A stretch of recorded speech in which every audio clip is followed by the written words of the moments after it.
दोस्तों हो जाइए तैयार क्योंकि मचाना है बवाल, क्योंकि सुपरस्टार समर सिंह का आ रहा है बहुत ही धमाकेदार सॉन्ग जिसका नाम है कमर धाके सूत जाई।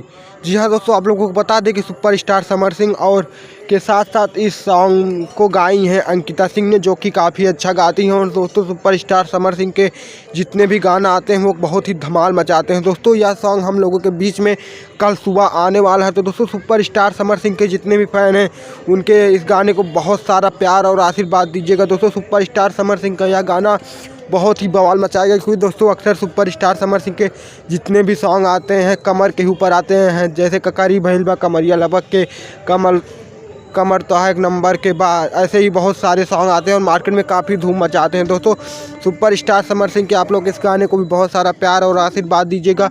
और भोजपुरी से छोटी सी बड़ी न्यूज़ जानने के लिए हमारे चैनल को सब्सक्राइब करें, क्योंकि हम अपने इस छोटे से चैनल पर भोजपुरी से सभी जुड़ी न्यूज़ सबसे पहले आप तक पहुंचाते हैं। मिलते हैं नेक्स्ट वीडियो में। जय हिंद, जय भारत।